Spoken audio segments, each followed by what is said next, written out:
Graça e paz a todos os irmãos, boa noite. Eu agradeço o convite que o pastor Sérgio da Igreja Congregacional me fez. E é um privilégio poder estar aqui com vocês, compartilhando um pouco da palavra do Senhor e do Evangelho de Jesus na cidade de Nazaré da Mata. E nesse dia tão importante para nós, um culto em ações de graças pelos 507 anos da Reforma Protestante. Eu gostaria apenas de convidar você a ouvir a palavra de Deus, que se acha escrita no livro dos Atos dos Apóstolos, capítulo 3, versículo de 1 ao 6, que diz assim: Certo dia, Pedro e João estavam subindo ao templo na hora da oração, às 3 horas da tarde. Estava sendo levado para a porta do templo, chamada Formosa, um aleijado de nascença, que ali era colocado todos os dias para pedir esmolas aos que entravam no templo. Vendo que Pedro e João iam entrar no pátio do templo, pediu-lhes esmola. Pedro e João olharam bem para ele e então Pedro disse: Olhe para nós. O homem olhou para eles com atenção, esperando receber deles alguma coisa. Disse Pedro: Não tenho prata nem ouro, mas o que tenho, isto lhe dou. Em nome de Jesus Cristo, o Nazareno, ande. Até aí, meus irmãos, quanto custa o perdão? Qual o preço que você está disposto a pagar pelo perdão? Quanto vale uma declaração de perdão? Quanto vale um perdão eterno conferido por Deus a um pecador? Quanto vale uma alma ser absolvida eternamente dos seus pecados, das suas transgressões, das suas iniquidades? Qual é o preço do perdão? Nesse dia, 31 de outubro, há 507 anos atrás, em 1517, em uma tarde ensolarada, um monge agostiniano se dirigiu para as portas da igreja do castelo de Wittenberg, a igreja de todos os santos, assim era conhecida, e afixou naquelas portas as 95 teses contra o abuso das indulgências. As indulgências eram documentos, eram papéis que continham a declaração de perdão de pecados. Era uma declaração plenária de perdão de pecados que você teria cometido no passado, de pecados no presente e de pecados até mesmo que você ainda iria cometer. Essas indulgências que eram vendidas, elas prometiam aos fiéis e às pessoas que as compravam com um alto preço financeiro, com várias moedas de prata e de ouro, o perdão dos seus pecados. Não somente o perdão para si mesmo, mas eles também prometiam. E existia um homem chamado Johann Tetzel, que pregava e dizia: ao tinitar a moeda no fundo da caixa do cofre, a alma subirá diretamente do purgatório para o céu. Você não quer ajudar um parente seu, alguém que já morreu e que está no purgatório, espiando os seus pecados em tormentos ainda? Você não quer pagar uma pequena quantia comparado a isto? E assim então Johann Tetzel pregava as suas indulgências, ou a venda das suas indulgências. Mas esse monge agostiniano ficou indignado com esse tipo de comercialização da fé. E ele então escreveu essas 95 teses para dizer que o perdão de pecados não pode ser comercializado, que o perdão de pecados não está à venda. que o perdão de pecados não pode ser comprado. Mesmo que você tenha justificativas mais aparentemente piedosas que você possa ter. O que levou esse homem a agir tão corajosamente? A enfrentar todo um sistema da sua época. A colocar em risco a sua própria vida e a sua própria cabeça. O que levou esse homem, Lutero, a se indignar contra isso? Certamente foi a consciência que ele tinha do preço que foi pago para que nós tenhamos o perdão dos nossos pecados. Meus irmãos, aqui no texto que nós lemos, também foi um incidente que aconteceu na porta de uma igreja, ou do templo de Jerusalém. Na porta que era identificada pelo nome de Formosa, na qual um mendigo, um homem paralítico, um homem que não andava desde criança, desde o seu nascimento, aleijado, se era arrastado para lá. As pessoas levavam ele lá e ele pedia ali algum dinheiro, alguma oferta que as pessoas poderiam dar, alguma esmola. E naquele dia, na hora de 3 horas da tarde, na segunda hora de oração no templo, Pedro e João se encaminhavam para lá. E aquele homem, então, ao ver eles se aproximarem, então, ele já buscou alguma esmola com eles. Mas aquilo que Pedro e João tinham para dar àquele homem, era muito melhor do que qualquer esmola, do que qualquer dinheiro. Pedro se aproximou dele com João, eles olharam e fitaram aquele homem, e disseram essas palavras imortais: eu não tenho prata nem ouro, mas o que eu tenho, isto lhe dou.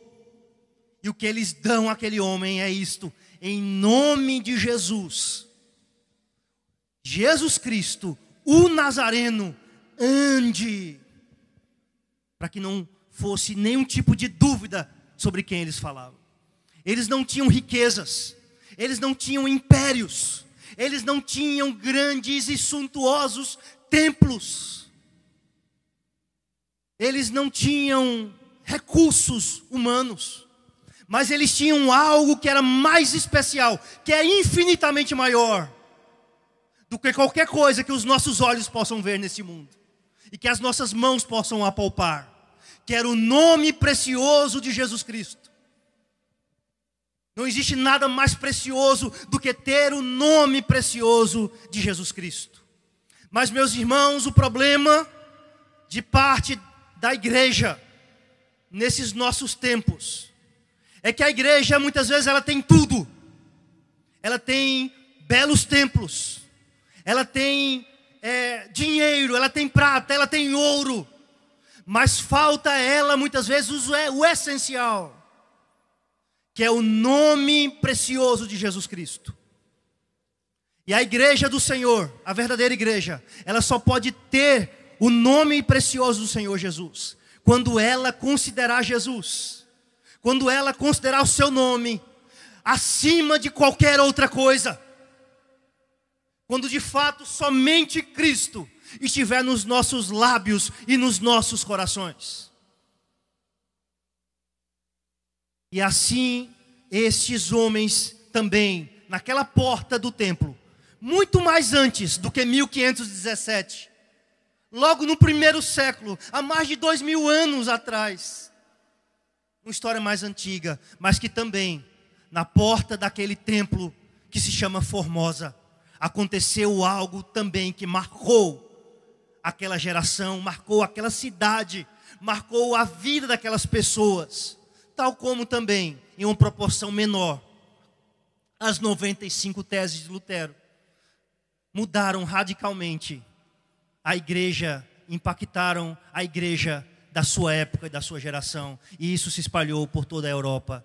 E também hoje nós somos herdeiros desse movimento e desse avivamento espiritual e doutrinário que começou há tanto tempo lá atrás. Meus irmãos, eu gostaria de chamar a sua atenção essa noite, brevemente, para 4 coisas que nós vemos aqui nesse texto. 4 coisas que nós percebemos aqui e que são muito importantes para nós, como igreja do Senhor no tempo presente, como igreja que aguarda a vinda do nosso Senhor Jesus Cristo. E a primeira delas, meus irmãos, é que Pedro e João, eles curaram aquele paralítico, aquele aleijado de nascença. Eles curaram aquele homem, em primeiro lugar, em o nome de Jesus Cristo. Isso é importante demais a gente destacar. Não foi no nome de Pedro e João, não foi na autoridade de Pedro e João, mas foi no nome e no poder de Jesus Cristo. A igreja hoje, ela precisa também de uma nova reforma. Precisamos, a igreja do Senhor, ela precisa voltar cada vez mais ao evangelho puro e simples. A igreja que se chama pelo seu nome precisa abandonar o culto à personalidade. Homens que se acham donos de ministérios e de igrejas. Homens que arrastam multidões após eles, porque trazem o seu nome, porque trazem a sua foto na placa da sua igreja, e porque prometem um show de milagres, porque eles estão presentes ali. Mas Pedro e João nos mostram exatamente o oposto. Eles não estão curando aquele homem no nome deles mesmos. E depois, quando a multidão chega-se a eles, no pórtico de Salomão, quando eles adentram o templo, então eles dizem: por que vocês estão surpresos com aquilo que aconteceu agora? Com a cura que esse homem obteve, em nome de Jesus Cristo? Por que vocês olham para mim? Por que vocês olham para nós? Como se nós curássemos através do nosso nome ou do nosso poder. Nós não fizemos isso em nosso nome. E assim eles glorificaram somente a Jesus Cristo. Meus irmãos, em segundo lugar, eles curaram aquele homem, não para se exaltarem, não para serem o centro das atenções, mas eles curaram aquele homem enfermo, para que dessem testemunho de Jesus Cristo. É para isso que eles curaram. Aquela cura era um sinal de algo maior do que eles, de um poder maior do que o deles. E esse poder é o poder de Jesus Cristo. E essa pessoa que merece toda adoração é a pessoa de Jesus Cristo. Como a reforma protestante, nós também que somos igrejas herdeiras da reforma, uma igreja reformada sempre deve se reformar. Nós precisamos também hoje trazer Cristo Jesus como centro do nosso culto, da nossa adoração. Sabe, meus irmãos, uma igreja mais simples que seja, ela pode não ter muitas coisas, mas se ela tem Jesus Cristo como centro da sua adoração, então ela tem tudo. Mas se uma igreja ela tem tudo, mas não tem Jesus Cristo no centro da sua adoração, então ela não tem nada. Foi Martinho Lutero que disse: um trono sem Cristo é uma masmorra, e uma masmorra com Cristo é um trono. O centro do nosso culto precisa ser Jesus Cristo. E esse é o testemunho que eles dão. E é por isso que eles deixam muito claro: olha bem para mim, eu não tenho prata, não tenho ouro, mas eu tenho algo para você. E que não vem de mim mesmo, é de Cristo Jesus que eu estou falando. É Ele que eu posso oferecer para você. É o bem mais precioso que a igreja pode oferecer, é Jesus Cristo e este crucificado. Esse é o bem mais precioso. É o nome mais exaltado. É o nome que todo joelho se dobrará e toda língua confessará. Não existe um nome mais exaltado, mais poderoso, mais glorioso do que o nome do Senhor Jesus Cristo. E é por isso que eles olham para aquele homem e dizem: olha bem para mim, eu não tenho prata nem ouro, mas aquilo que eu tenho eu te dou. Em nome de Jesus Cristo, o Nazareno, qual nós também levamos o nome, vocês levam o nome, a cidade de Nazaré, o Nazareno, anda. E aquele homem, então, crendo naquela palavra, como o texto deixa claro nos versículos adiante, começa a se endireitar-se, começa a ficar em pé, e tem a sua vida física e a sua vida eterna transformada pela fé no nome que o curou, no nome que o salvou, no nome que o libertou.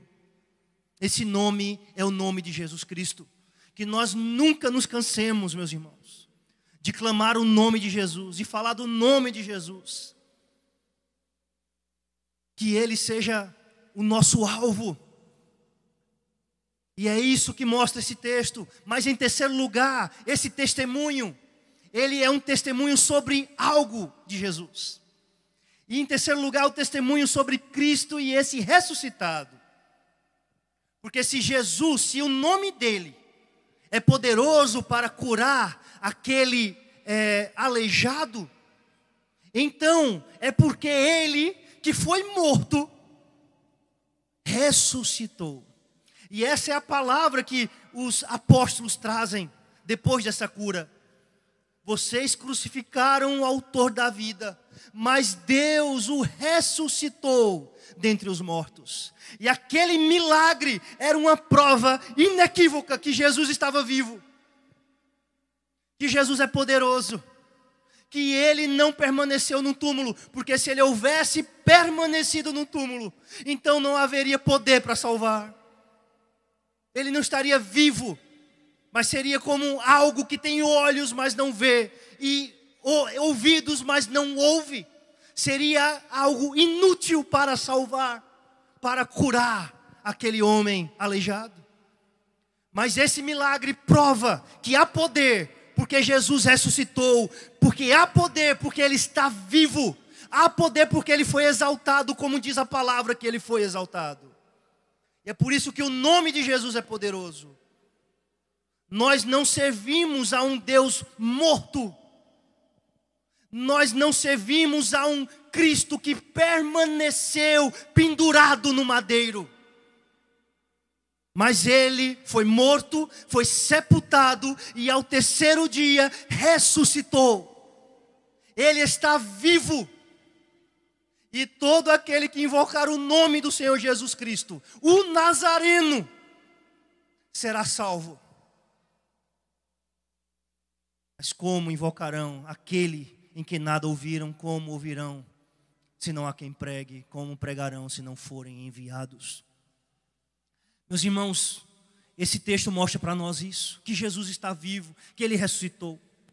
Mas em quarto e último lugar, esse texto também nos traz uma percepção e um fato muito importante, que a cura que eles realizaram em o nome de Jesus, pelo poder de Jesus, não pelo nome, pelo poder deles, não pela piedade, pela virtude deles. Eles realizaram aquilo ali de graça. Eles não cobraram absolutamente nada. Era uma cura tão preciosa, mas eles não se valeram disso. Eles não eram homens ricos. Eu não tenho prata nem ouro. Mas eles não viram nisso uma ocasião de mercadejar, de se enriquecer, como falsos pastores, que usam do ministério como uma fonte de lucro. Porque acreditam que a piedade é uma grande fonte de lucro. E de fato ela é, mas com contentamento. Não é uma fonte de se enriquecer. A igreja não pode ser um negócio. O ministério não pode ser um meio de enriquecimento. Ou haveremos de servir ao Senhor Jesus Cristo, ou haveremos de servir a Mamon. E como igreja nós temos que dizer: escolham hoje a quem vocês querem servir. Ao dinheiro ou a Jesus Cristo. Porque não tem como servir os dois. Ou há de agradar um e desprezar o outro e aborrecer o outro. Mas como igreja nessa noite nós queremos dizer isso. Nós servimos a Jesus Cristo. O nosso compromisso é com Ele. E nós aprendemos isso na palavra de Deus. com esses apóstolos do Senhor Jesus. Eles não venderam a cura, porque a cura e o poder de Deus não estão à venda. Não é algo que pode ser vendido. E também, como Simão, o mágico, descobriu, não era algo que poderia ser comprado. E essa verdade estava ali no coração de Lutero, quando ele afixou as 95 teses contra o abuso e a venda de indulgências, de declarações de perdão. Porque ele entendeu que essas coisas não podem ser vendidas. Ah, não, é para construir tal coisa, é para construir uma igreja. Não importa. Nós não podemos negociar. Porque essas coisas são preciosas demais. Que bênção, meus irmãos. A salvação é somente pela graça. Nós não podemos mercadejar a palavra como muitos fazem. Nós não podemos transformar o culto e a adoração que deve ser cristocêntrica, que deve ter Jesus no centro, com um show, um espetáculo de milagres e de curas. Porque nós não estamos em posição de manipularmos o poder de Deus.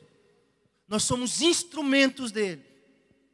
Nós acreditamos que Deus continua curando, que Deus é poderoso, que Jesus está vivo, que Ele é o ontem, o mesmo ontem, hoje e o será eternamente. E essa convicção deve estar em nossos corações. Então, meus irmãos, por quê? Por que Martinho Lutero fixou as 95 teses contra a venda? Porque aquele homem entendeu que o perdão não pode ser vendido. Por que, meus irmãos, Pedro e João não cobraram nenhum centavo, pelaquela cura tão maravilhosa, que eles tiveram o privilégio de operar como instrumentos nas mãos de Deus, em o nome do Senhor? Porque eles não cobraram nada. Porque antes de 1517, antes desse encontro com o aleijado, aconteceu um evento mais importante do que todos esses eventos na história. Aconteceu o ato mais importante que já aconteceu na história e sempre será. Antes dessas portas, alguém foi tirado para fora das portas da cidade. Antes dessas teses, antes desta cura em o nome dele, aquele que o nome o curou, que é Jesus Cristo, ele foi levado para fora da cidade, para fora das portas, para ser crucificado, para ser morto, para ser entregue pelos meus e pelos seus pecados. Ele sofreu fora da cidade. Ele não sofreria em uma praça como essa. O nosso Senhor, a quem dizemos que servimos, não sofreria em uma praça como essa. Sabe por quê? Porque ele foi pendurado sob o madeiro. E a palavra diz: maldito todo aquele que é pendurado sob o madeiro. E eles o crucificaram no meio de dois malfeitores, como o pior deles, fora da cidade, no lugar da caveira, no Monte Calvário.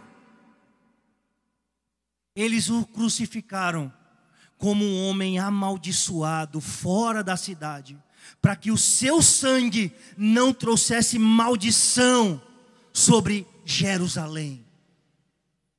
O meu Senhor, ele não foi digno de morrer dentro da cidade, mas ele foi levado a um monte distante da cidade, porque ele era considerado alguém pelo judeu amaldiçoado. Ele era considerado como alguém pecador. Ele era considerado como alguém que cometeu uma blasfêmia, um crime hediondo contra Deus. Mas em sua boca não se achou dolo algum. Em sua vida não cometeu nenhum pecado. Ele é o Filho de Deus, que de fato nós o reputávamos por aflito e ferido de Deus. Ao olhar para ele, nós viramos o rosto.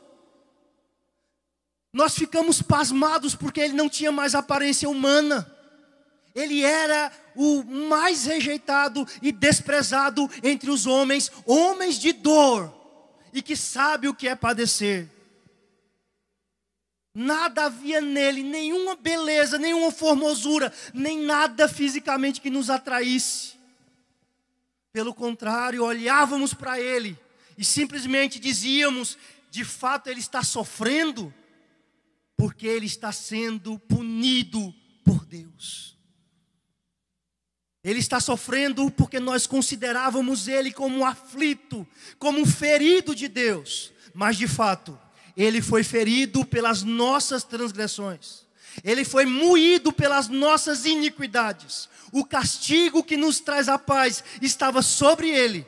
E pelas suas pisaduras nós fomos sarados. Foi pelas suas feridas que nós fomos sarados. Ele morreu fora da cidade. Ele morreu fora da cidade, um nazareno, como um homem amaldiçoado. Mas não por causa dos seus pecados. A Bíblia diz que de fato ele se tornou maldição em nosso lugar. Ele se tornou pecado em nosso lugar. E é assim que Deus perdoa pecados. Para que Deus perdoasse o meu e o seu pecado, o precioso sangue de Jesus, do seu Filho, do Cordeiro sem mancha, sem mácula, sem nenhum pecado. O Cordeiro Santo de Deus, o Cordeiro que tira o pecado do mundo, do qual nós não somos dignos de, mesmo nos curvando, desatar-lhe as correias das sandálias. Sim, o que nos perdoa pecados é o sangue precioso de Jesus. O sangue dele que foi derramado na lança que o furou ao lado e que jorrou água e sangue.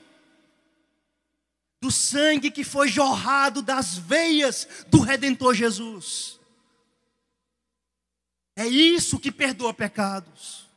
É isso que é o preço pelo qual nós fomos comprados por Jesus. Nós não fomos comprados por prata nem ouro, mas pelo precioso sangue de Jesus. Meus irmãos, esse texto mostra algo mais precioso que aquele aleijado recebeu. Mais na frente, Pedro e João vai dizer que ele foi curado porque ele teve fé em um nome, foi pela fé em Jesus Cristo. Esse homem recebeu algo mais do que ficar em pé. E isso é uma bênção. Mas ele recebeu algo maior, que é a salvação, que é o perdão dos seus pecados. Porque a cura ela é importante, mas nós vamos voltar a adoecer. Nós vamos morrer. Nós podemos ser curados e Deus continua curando. Mas uma hora ou outra nós vamos adoecer e não vamos ser curados. Por causa da corrupção do nosso corpo em que habitamos. Mas o perdão de Deus confere salvação eterna. Ele lança no mar do esquecimento os nossos pecados e para sempre e sempre. Porque Ele puniu todos os nossos pecados e as nossas transgressões no Seu Filho. Eu quero dizer para você que me escuta essa noite, porque não há nada mais importante do que o perdão dos nossos pecados. É mais importante do que a saúde do nosso corpo. É mais importante do que qualquer prata, qualquer ouro que o mundo corre tanto atrás. E pelo qual as pessoas ficam tão ansiosas. Nada se compara ao perdão que temos em Jesus. É mais precioso do que mesmo a cura que esse aleijado recebeu. Mas imagine só você, se a cura não pode ser comprada, se a cura não pode ser vendida, quanto mais o perdão dos pecados. E agora você entende melhor algo que você já sabia. Porque aquele monge agostiniano, de nome Martinho Lutero, tão corajosamente arriscou a sua vida para afixar as 95 teses contra essa prática abusiva e perversa dos seus dias, a venda de indulgências. Porque ele entendia o preço que foi pago para que nossos pecados pudessem ser perdoados. Ele entendia o sangue precioso de Jesus que foi derramado, a vítima perfeita que foi imolada em meu e seu favor, o preço que custou. O nosso pecado levou à morte. Vós matastes o autor da vida, mas Deus o ressuscitou. E foi isso que fez Lutero se indignar. E foi isso que fez Pedro e João não aceitarem um centavo e nem cobrarem nenhum centavo para curarem em o nome do Senhor Jesus e pregarem o evangelho aos perdidos sim de Israel e também a nós, os gentios. Foi essa convicção de um evento mais importante do que a reforma, de um evento mais importante do que aconteceu na porta formosa do templo de Jerusalém, de um evento que não aconteceu dentro de templos, de catedrais, de igrejas, mas de um evento que aconteceu em um monte sombrio, em um monte afastado, mas ali, longe de nós nos gloriarmos, a não ser na cruz do nosso Senhor Jesus Cristo, pela qual nós estamos crucificados para o mundo, e nós estamos crucificados com Jesus Cristo. Na sua morte, nós nos gloriamos, porque Ele morreu, mas ao terceiro dia ressuscitou, e Ele promete que um dia Ele voltará, gloriosamente, e todo olho o verá, até mesmo aqueles que o transpassaram. Nada há mais precioso do que o sangue de Jesus. Que nós não troquemos nada nesse mundo pelo nome, pelo poder, pelo sangue do Senhor Jesus Cristo. Que nesse dia da reforma protestante, nós possamos não apenas olhar para trás, mas também olhar para cada um de nós. E o que se requer para que a gente receba o perdão não é venda de nenhuma indulgência, não é nenhuma oferta miraculosa, não é nenhum sabonete ungido, nem copo de água ungido. O que se requer de nós para que recebamos de fato o perdão que Deus tem a oferecer, que somente Ele pode dar, é fé e arrependimento no sangue de Jesus Cristo, é fé e arrependimento em Jesus Cristo Nazareno. É crer que Ele de fato morreu por nós e que Ele de fato ressuscitou ao terceiro dia para nos salvar, para nos justificar e para nos conceder não uma declaração em papel, mas a declaração eterna de Deus: está perdoado. Essa é a maior bênção que um homem pode receber. Que você não saia dessa praça aqui sem antes receber esta bênção, caso você ainda não tenha dobrado os seus joelhos e confessado a Jesus Cristo como Senhor e Salvador da sua vida. Que você não saia daqui dessa praça sem receber de Deus essa declaração pelo Espírito Santo em seu coração do perdão dos seus pecados.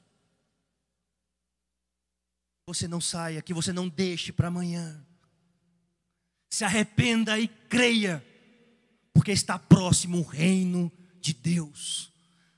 Se arrependa dos seus pecados. Abandone os seus pecados e creia e confie tão somente em Jesus Cristo para a sua salvação.